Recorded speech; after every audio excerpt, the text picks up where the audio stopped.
those of you who are on Zoom and as well as YouTube. This is a GVDS showcase. I believe this is number four, not five, four. And what we're doing today is highlighting the GVDS, or a virtual design sprint, that was done for United Voice. Now, this was a duo that had worked in the GVDS before, and the idea is that we wanted to showcase what it was like to do virtual sprints for nonprofits and NGOs. And this is a real good opportunity to showcase two people that have been with us before, Abel, Maningas, and I'm gonna say your name wrong if I say it. It's like, and you told me how to say it before. Hiong. You can go ahead and say it, so I don't get it wrong. I'm Hiong. Okay, there you go. Yeah, that's pretty good. But that's close. Very close. So we're gonna have a presentation, or they're gonna showcase the work they've done. They'll kind of walk you through the entire challenge, the kind of work they did for United Voice, and get into the details. And if you're around towards the end, we'll have a little bit of Q&A. I'll ask some questions. Feel free to post them in the chat as well.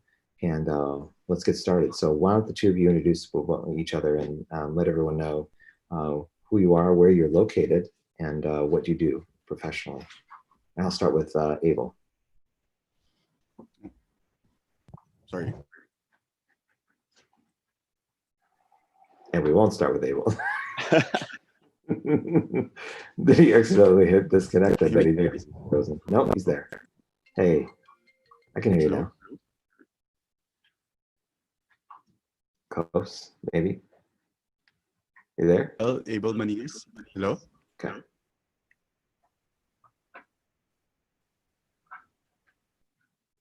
Oh no. Abel, your internet is... Am I frozen as well? No, you're fine. I think it's me. Go ahead, Abel. If you want to go ahead and introduce yourself. Okay. Sorry about that. Yeah, I'm Abel Maningas. So there's quite a mix-up with how people pronounce my name, but that's okay. I'm a product designer and design sprint facilitator from the Philippines. So I work mostly with small and medium enterprises here, helping them create digital products for their businesses, essentially. So what I do is sort of a mix of product management or product strategy and UI UX, because working with SMEs, they don't have like very dedicated people for digital products yet. So that's what I sort of do for them. And it's pretty much it. It's really good. I can vouch for you. I'll say that much. Hiong, why don't you go ahead and introduce yourself as well? Hey, hi, I'm Hiong. I'm in Kuala Lumpur, Malaysia. Similar to Abel, I have a strong background in design thinking and doing facilitation in design thinking, and that kind of led me to design sprints. And I use both of those, but predominantly design sprints now, to lead digital transformation for companies. So we work with SMEs and also some multinationals, and we do end-to-end from strategy to design to even building apps or systems for them if they need that. Very cool. So, and I only have my video off just because I want to save bandwidth, just in case it's me causing all the bandwidth issues, but see, I'm still here.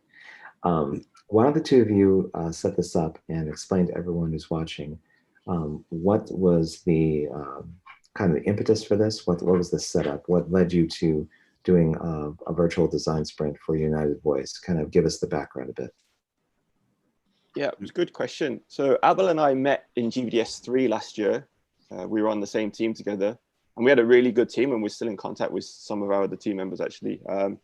And earlier this year, Abel and I were sort of chatting and figuring out how could we do something to support the Asia-Pac region, because GVDS is great.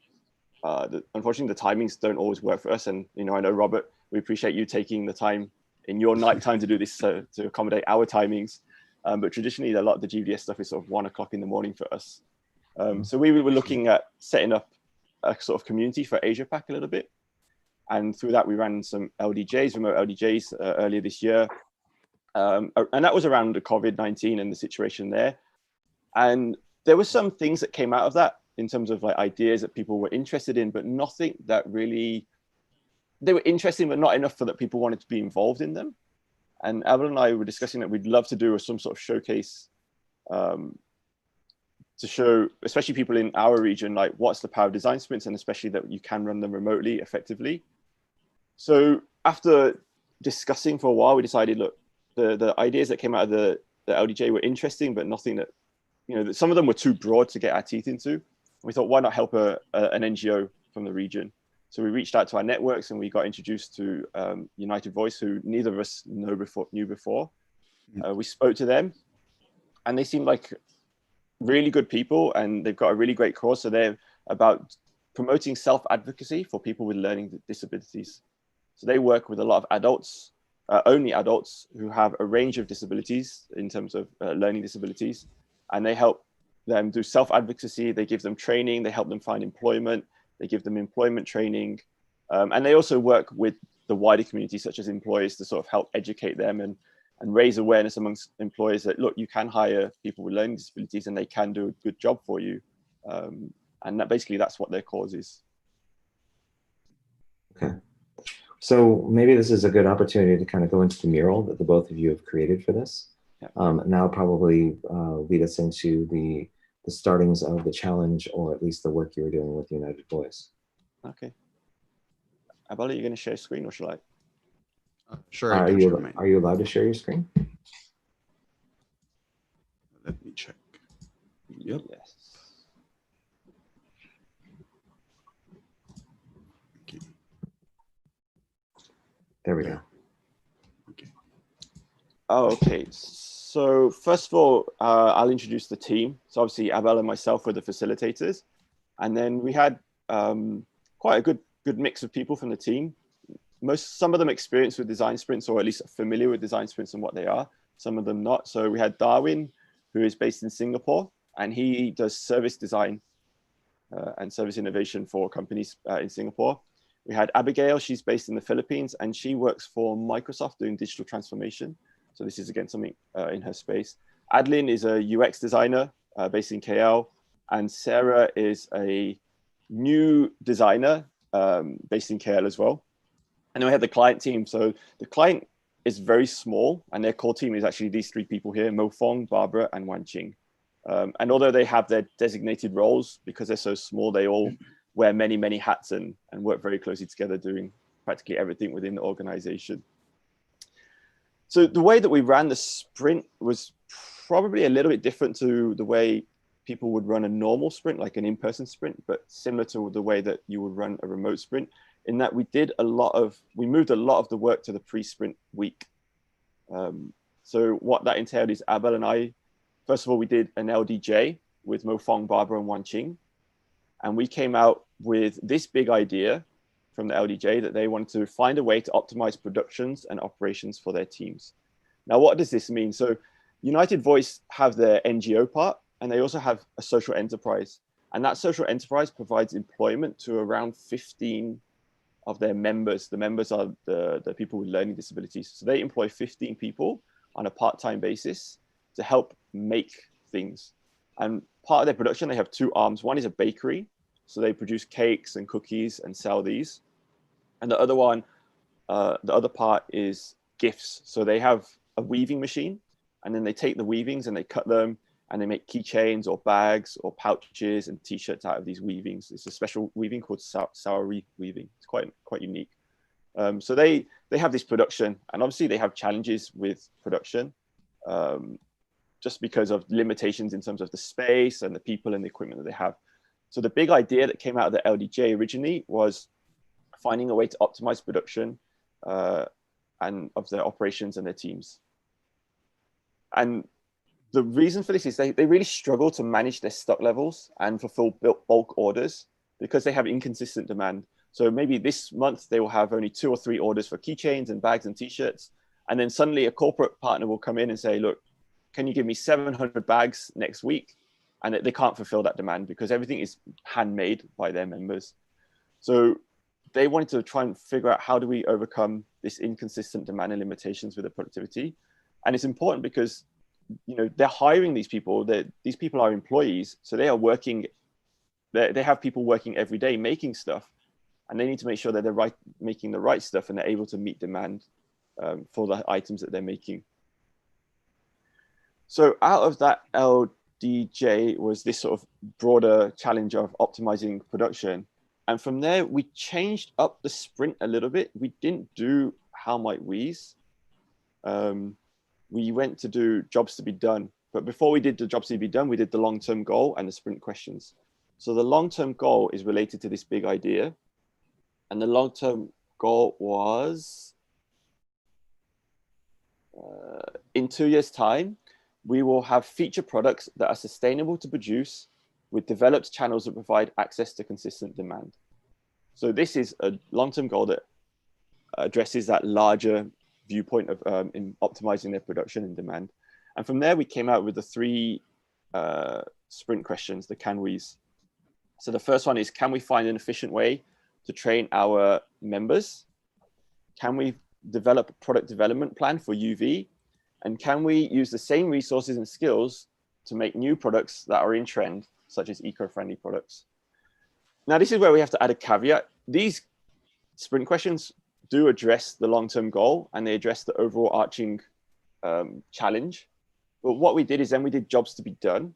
And these sprint questions are too broad to address our job to be done. So if we were to do this again, we would actually spin this around and do the jobs to be done and then only do the sprint questions after that. Because we found these sprint questions ended up floating a little bit because they didn't address our job to be done very well.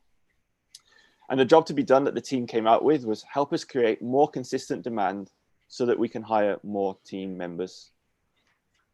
So by having more consistent demand, they can plan better, they can plan their production better. And because of that, they can hire more members in than the 15 that they currently have. I think this is where I hand over to you now, Abel, right? For the ideation. Yep. Okay. Any questions around that, Robert, before we move on?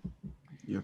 The jobs to be done is interesting because I've always wondered myself where it should go in the process. And you're saying that it was something that you would have preferred afterwards to put in front of the sprint questions. Is that right?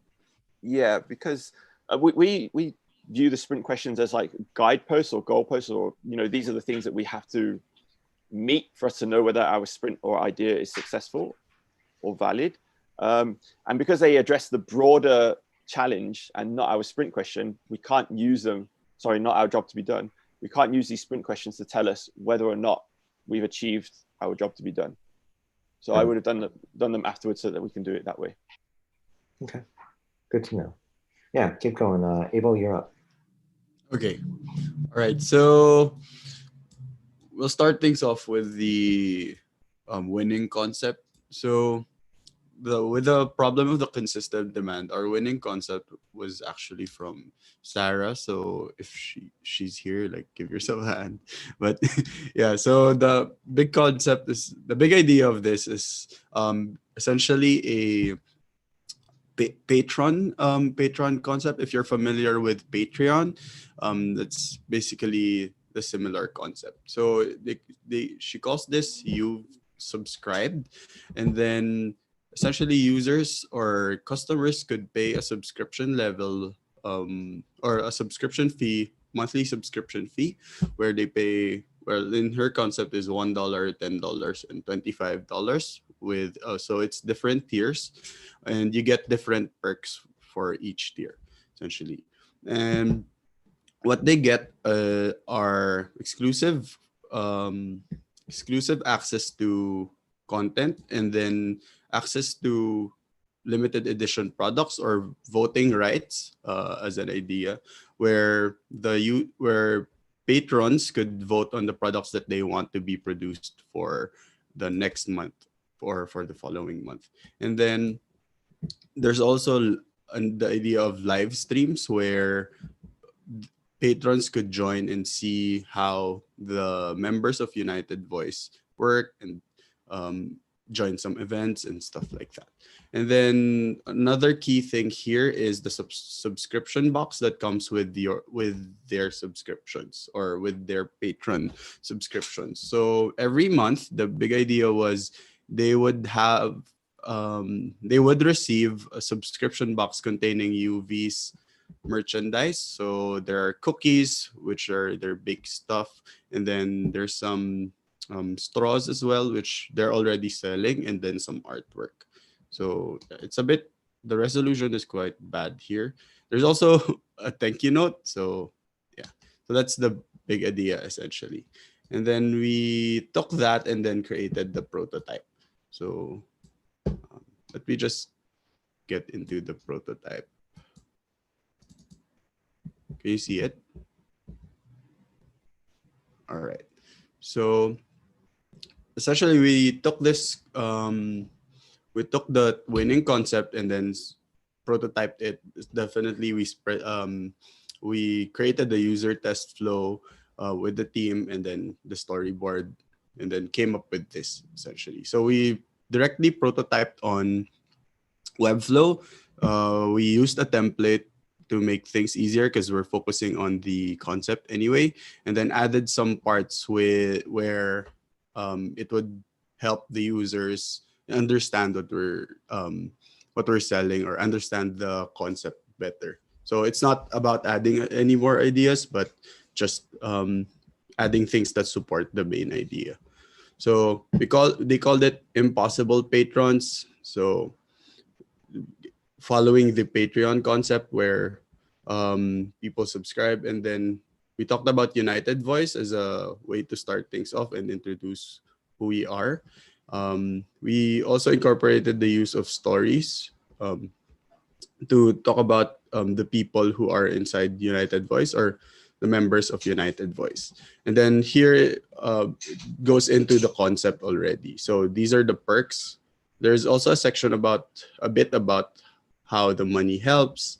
And then these are just what you could get, essentially exclusive rewards, outlining the concepts that the ideas that were in the big concept that won. And then here are the subscription packages which we changed. So as you could see, it's different because a while ago it was $1, $10, and 25. Now it's 25 RM per month. And then you can see some the perks here. Essentially the difference is the amount of salary products that they could get from the monthly products that they'll get essentially. But they'll get monthly gift boxes of goodies as well. So that's consistent for everyone. What And is then RM? here, Malaysian ringgit. Got it. Am I right? Oh, yep. Okay. Yeah. So that's just their currency. And then some information on the monthly box. So because we're essentially sort of selling that monthly thing, right? We thought it was important to highlight what's inside the box, as you would have seen in the concept as well. And then talking a little bit more about why it's important to or why it's good to be a patron, what's so special about being a patron. So this is just supporting, as I mentioned, supporting the big idea. And then the call to action section, and then some FAQs just to alleviate some concerns or help address some concerns. And then yeah, that's essentially the quick run through of our prototype. Hiong, did you want to say I did have a anything about question. this? Who created all the content for this? Who gave you the copy, or who curated the copy? Well, some of the copy came from the storyboard where the team already sort of, we got a big concept and then laid it out in the storyboard, right? And then the client made some changes, and we had some back and forth where they agreed or they approved some things and then did some changes. But this, for the most part, it was the four of us, me, Hyung, and Sarah, and Adeline, who worked mainly on the prototype, but the rest of the team was definitely involved because when we did some checkups, we sent the prototype to the team and then they gave us their feedback. Got it. Okay. Okay. should I move on? Please do. Okay. All right. And then after we prototyped, we went straight into testing. So just to give everyone an idea, the testing sort of went a long time for us because finding testers was a bit of a challenge because definitely it's a pro bono sprint. But since we ended the initial week with, or the sprint week with the prototype, it was still good momentum, I think. So we did the tests with 4 testers because I know it's 5, but some a tester dropped off because they had some they couldn't make it. So we thought, okay, let's just move forward. But what's unique about how we tested this was we gave the prototype link to United Voice, and then they shared it in their Facebook page, and then we tried to get some signups there. That's why there was a call to action as well. And here I'm just gonna share with you our findings. So positive statement: testers love the user stories, because the use of stories, because I think it really helps the cause, because this is definitely being an NGO or having a great advocacy. It's really important that it's to highlight that the story, so users love that as well. Testers found the prices of the packages to be affordable. So, Hyung, how much is 25 RM in US? Just in to give USD, the audience an idea. it's about probably around 6 USD. Only 25 $6? Yeah, around 6 USD. Yeah. Oh, that's affordable if the shipping costs are somewhat reasonable too, right? Yeah.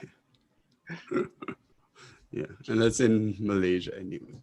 Yeah. And then people seem to buy into the cost. So once the users really got into what United Voice is or what they do, they really resonated with them, although in varying degrees. But they could see they see the importance of what United Voice was doing. So that's something great that we found as well.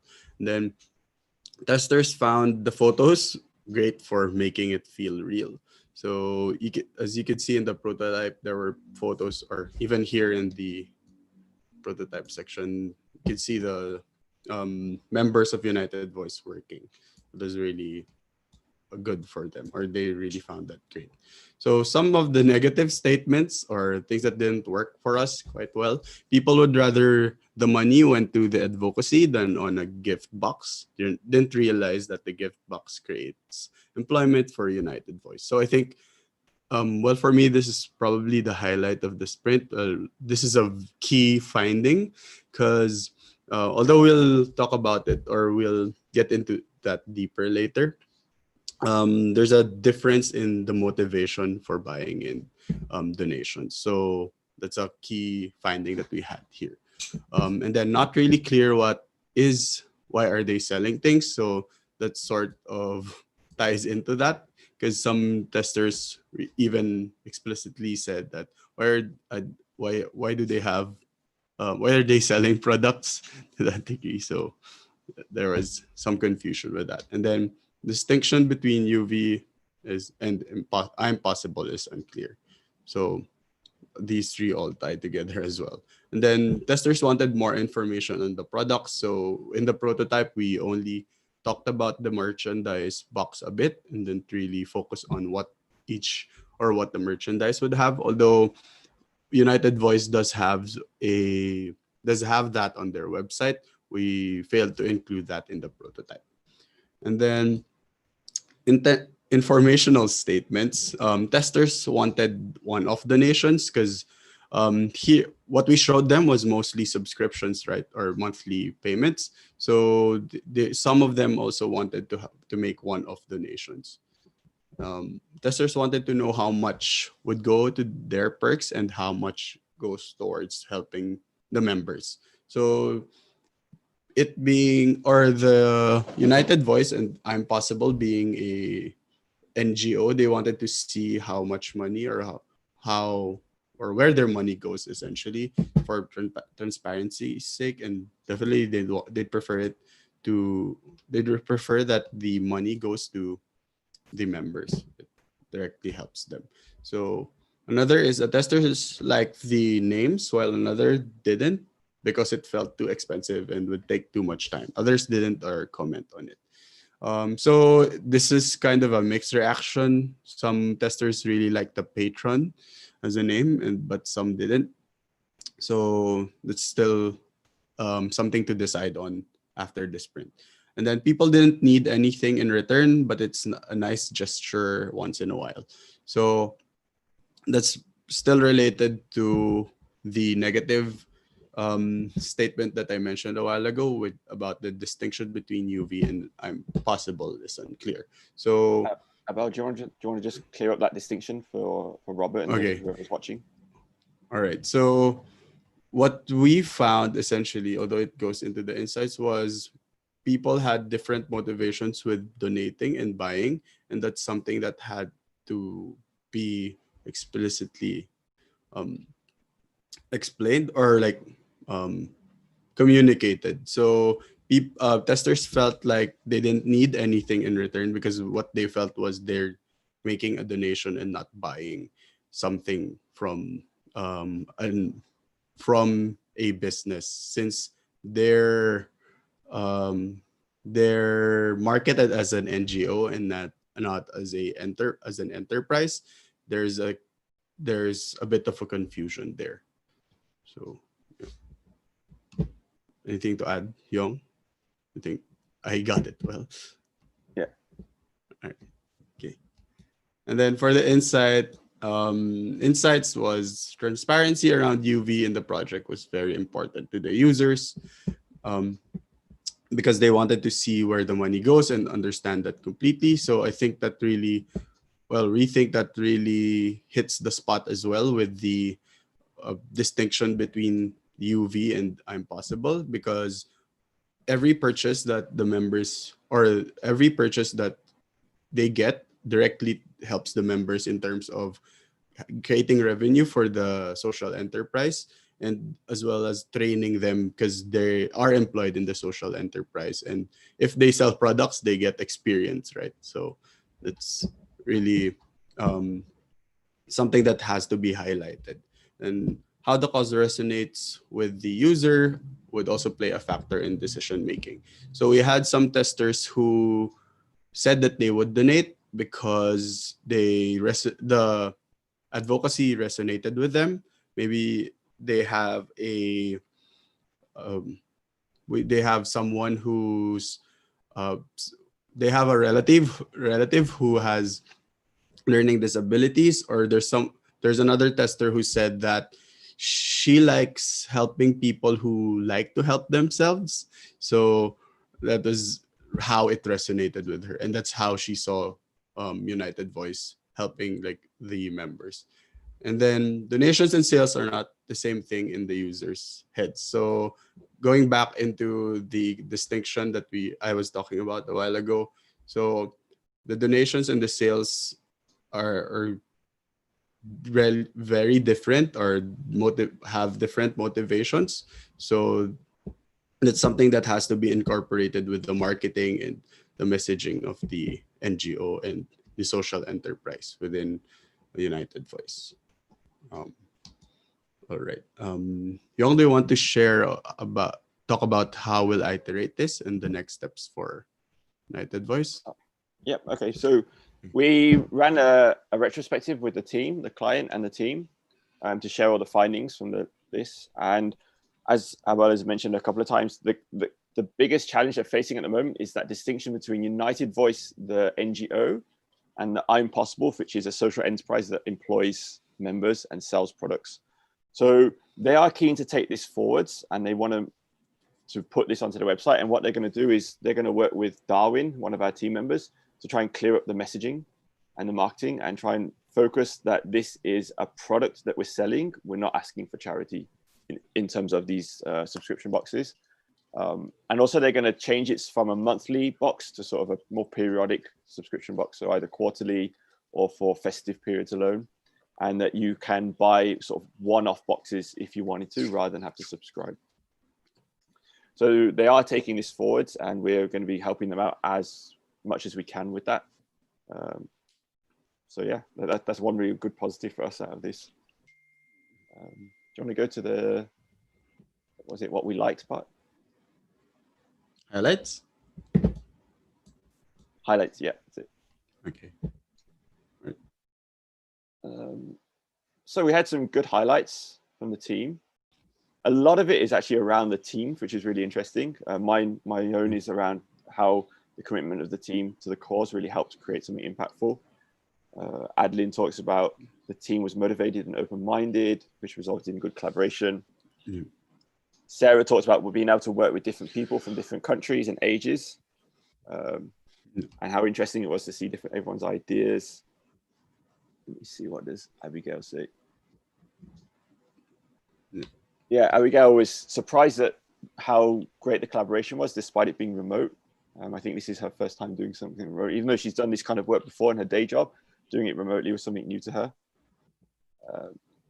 And yeah, I think we've all agreed the client, we had a really good client to work with as well. They were really committed to it. They were really helpful, and they really trusted in us to deliver something for them. Darwin also mentioned the fact that he's done sprints before, but to see it done virtually and to see it have the impact that it had was really good. And he's actually somebody that we would target in a way, because he wanted to do GVDS, but unfortunately the timings don't work for him. So this was a good way for him to kind of experience that GVDS experience. Yeah. I think for the volunteers, trying it out as in a virtual format and remote was really great for them. And the way we scheduled as well the exercises by front loading the most of the work really helped the sprint go smoothly, I would say. And you can just go to Barbara for me, please, Abel. Okay. I think Barbara and Mo Fong, the two from the client side, their main focus was just on how refreshing it was and how we were able to create some valuable ideas to them that they can implement. I think it's also important to highlight that although we didn't talk about other ideas that were in the sprint, they also found it to be helpful that they could try out different ideas next time. Yeah, they've actually got like a bank of ideas now that they want to sort of try and test and iterate again, aside from this main one that we've shown you. Then here's Mo Fong's. Yeah, again, being able to come out with ideas the way that we did that for them and such a fast way was very different to how they normally work. I think they spend a lot of time doing discussions normally rather than the note and vote. You know, for a reference, Darwin and Abigail are actually like looking in as attendees. So at some point, we wanted to invite them over if they're open to it. They can come on the panelist side and discuss their points of view as well, but only if they're open to it.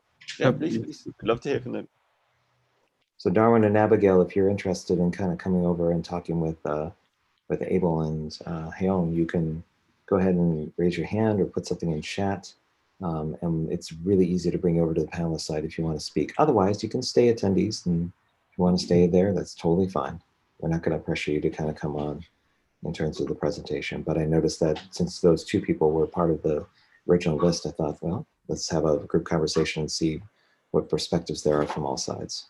Yeah, I'd love to hear from them actually. Okay. So far, no movement, but I'll keep track just in case. Oh, Darwin actually raised his hand, so we got one. Hang on. Zoom in on our group photo while that's happening, Abel, and everyone can see the team in action. Yeah. Darwin's coming over. Should be really in action.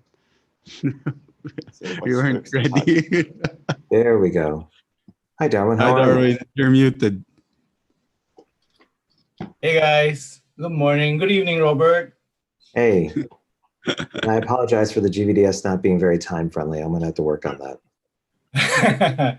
No, but some of my colleagues here in Singapore have joined. Angela, Siri, and Manisha was able to join. Unfortunately for me, I had a project that I was working on. Good timing, but lovely that Hiong and Abel was able to rope me in. for this one. It gives me a flavor of what could be for October. I think I'm gonna carve out time and make sure I join you this time around. Yeah, I was curious to know as we were kind of going through the presentation, is that now that you kind of have this prototype and this direction and feedback, from your perspective, how is this kind of addressed or thought about or consumed by on the client side?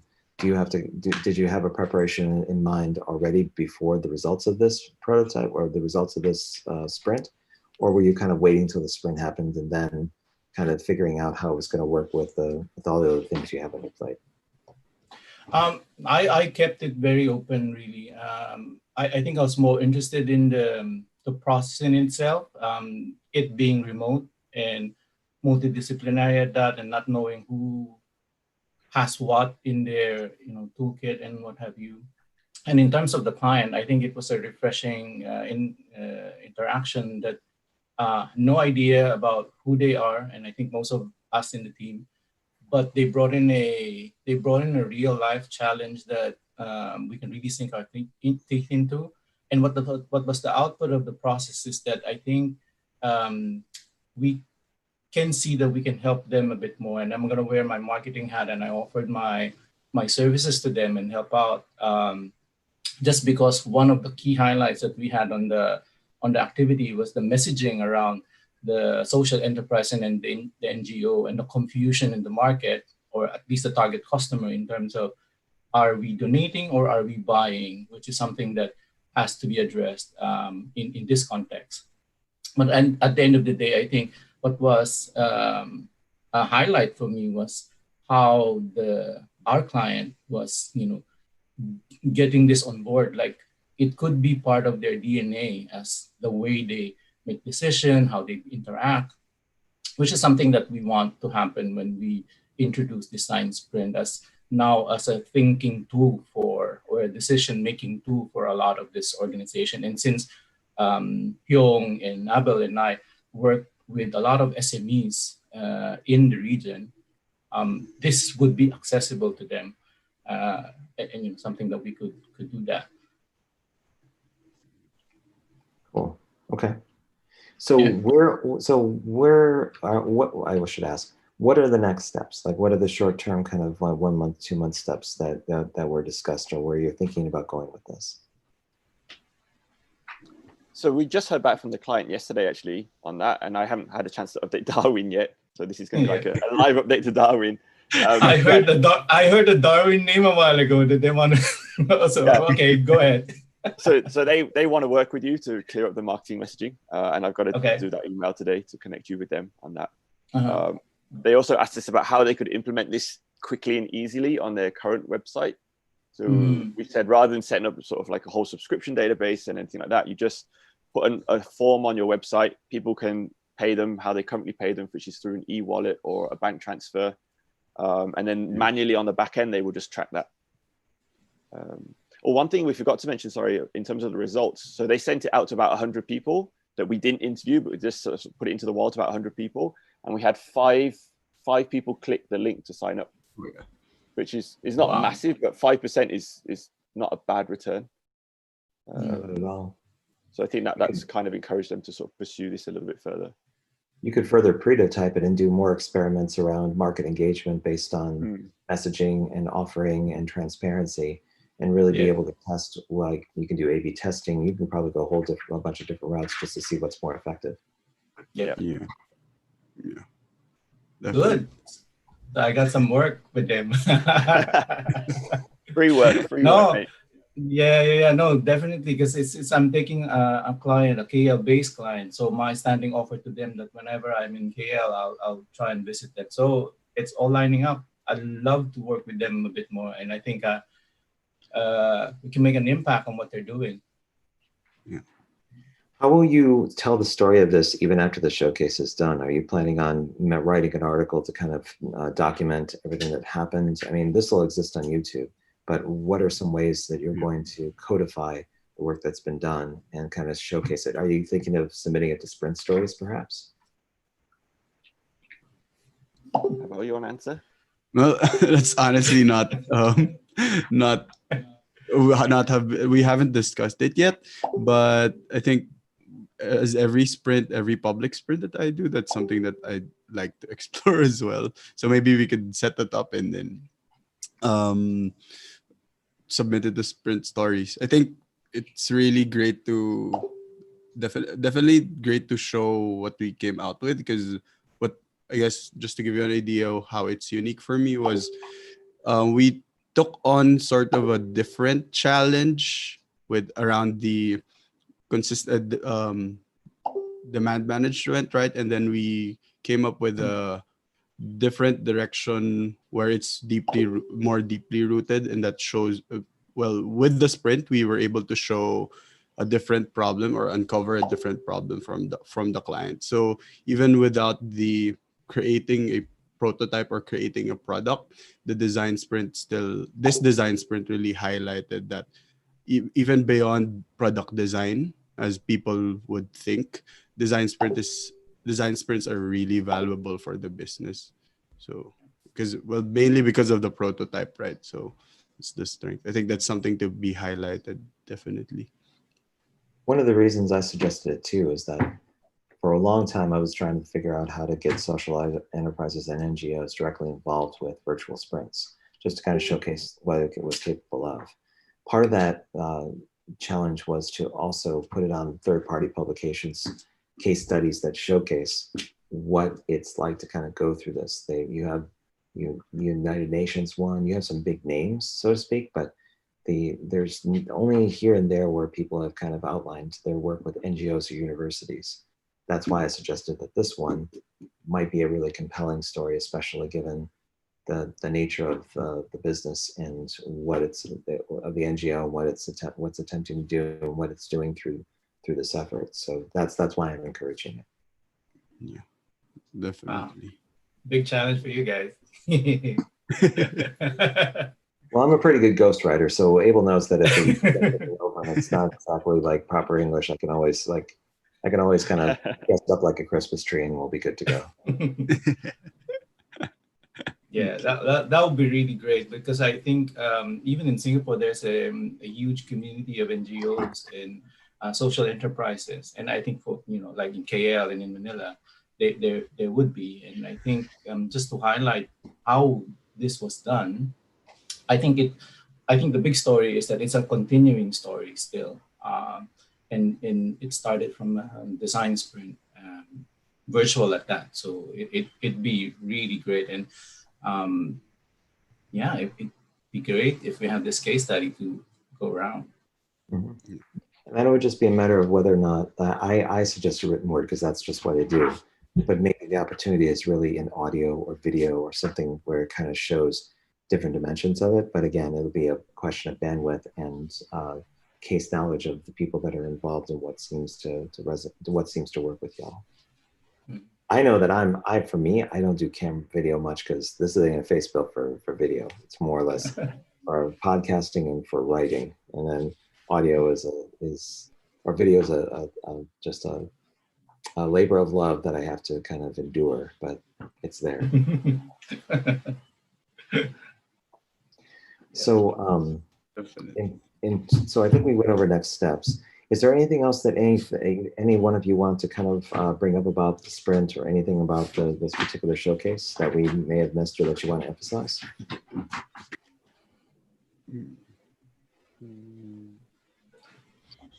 I think Abel covered it already. The front loading really made a difference, I think, to being able to run the week smoothly. When you say pre-work being the week before, how much time or days are you talking about? And what did you discuss exactly? So we ran the LDJ first, but that was kind of just more of a getting to know the client. So I don't know if I would count that as the part of the front loading.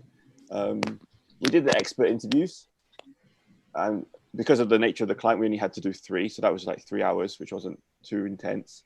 And then we translated everything into the board already. So we pre-populated the board with the map, some potential sprint questions, some potential long-term goals to sort of help kickstart the team. And I mean, Darwin will be able to answer this better, but we felt that really helped the team. And something that Abel and I have been doing as well is called a fast forward. So either individually or together, we will run through the sprint in just like a full sprint, but only in an hour or two, just so we get an idea of where it may go, so that we're better prepared for what may come out and any questions the team may have, because we've already sort of done that ourselves. So for this sprint, because the user interviews were only a few, we didn't put that much effort, I don't think, into it. And I think that was the twist that I was mentioning on reflection.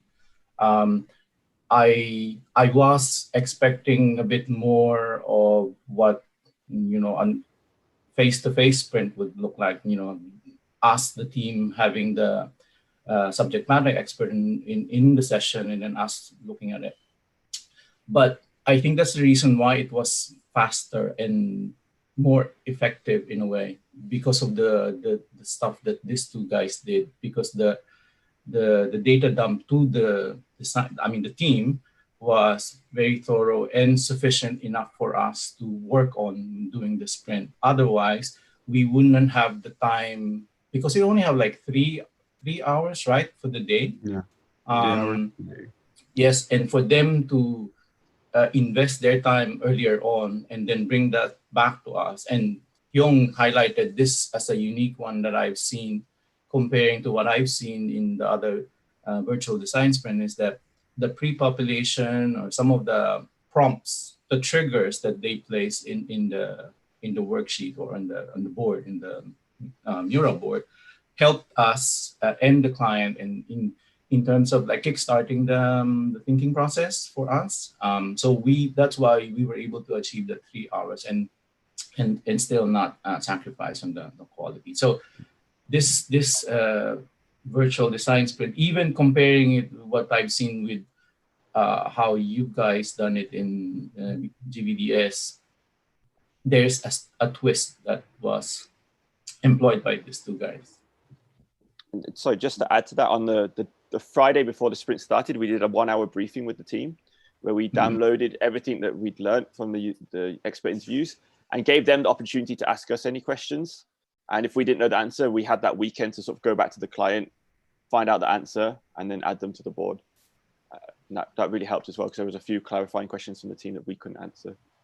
I think, well, that's pretty much like how consulting agencies, right, do it. So maybe it was sort of how our Hiong and I's experience doing sprints for others comes in, where we knew that we had to really prepare ahead, because, well, definitely if there's a client, what's different from it in the GVDS was the pre-sprint week usually goes into preparing what the challenge, or like coming up with the challenge that what the team will work on, versus here where we just investigate, right? So I think this is the difference between the GVDS format and having the client here. Yeah, there was more of an understanding now that the client and the problem or the challenge is taken care of. It's really understanding the problem space more and spending more time in that. Whereas in the GVDS, it's kind of like where people pick and choose their own path, and then from there figure out what they need to know to get started. So the other thing to note in that Darwin's pointing it out is that you two have been through the process before. So the fact that you're adding jobs to be done to the mix, as well as doing the pre-work, leads me to believe that you're already starting to tinker with the foundations of some of the ways that you do sprints, but appropriate to the outputs that you're trying to get to, or that's the quality that you want to bring to the sprint. So I always love hearing about experimentation. So that's sounds fantastic. In fact, I'd like to see more talk about how JDPD can be introduced to how virtual sprints work, and how they integrate it in a way, what the thinking is when you start the process all the way to going into sprint questions, or how it influences the long-term goal and all of that. Yeah, so that's Young's idea to really incorporate jobs to be done. He sold me on it as well. So you guys should encourage him to share more about what he's doing. He's really good, although he doesn't really publish it yet. So we need to push him. Young, there's pressure on you already. Hiong, you basically have to publish something even if it's 100% wrong, because because what people will do is go, oh, that sounds interesting, but have you considered this? And they want to they'll tell you a different point of view, but they do it in the interest of understanding and learning. I can't tell you how many times I have been totally wrong about stuff. And people just kind of go, it's okay. This is what you need to know. And it's not that bad. So yeah, me and Abel are both pressuring you. In my video, I'm on the top and then Abel's on the bottom of you. So I'm gonna squeeze. Squeezing you. And I'm on that side. I was like, okay, another pressure point. Yeah. Okay, so we only have a few minutes left. What I think we should do before we leave is we'll shut down the share and we'll do like a small group shot of the four of us. And if you all want to do a theme, we can certainly do that. I don't have one off the top of my head, but if any three of you have any ideas, books? Books. All right. Books. Literally, I'm in the only room in my house with no books. Oh, no. Go ahead. We'll wait for you. Go ahead and grab it. Hold on. Alden, you want to give me a book? Books. How Oh. about Tears and Underpants? That one? I'll take this one. It so happens that I have the Sprint book, so. I only have this nearby. Oh, Albert Camus create that works too. Yeah. So, Albert Camp. there we go. You can tell who've got kids, can't you? Oh. Hey, look at mine. See, same thing. So there you go. Yeah, yep. It says when I'm feeling happy. Do you want to be part of the group shot? Yeah. All right, Yeah. yeah, Really good books. there you go. It's a good series if you want to watch it. All right. Oh, ready, there you go. everybody? There you go. Yep. Okay, one. Got to bring up a little camera close. Two and three. Okay, How many was my doing? I can in a second. Okay, everyone. Thank you very much for a wonderful showcase. This is one of the ones I was looking forward to. I did look forward to all of them, but this in particular one was of interest. So Yep. so well, let's leave off with some action items. Hiong, you are going to publish all your experimentations and put them on something else. Okay. Yeah. Y'all can decide if you want to post a sprint stories and post up your work there when you get a chance. But I wish you all the best with this project, and hopefully it sounds like there's some traction with the client. This is going to go in a meaningful way, even if it deviates slightly. So I really hope that everything works out for y'all, and thank you very much for presenting what you did tonight or in your morning tonight here. And it was really, really interesting. Thank you very much. Have a good evening, Robert. Okay. Thank Thanks, you for the everyone. time, Robert.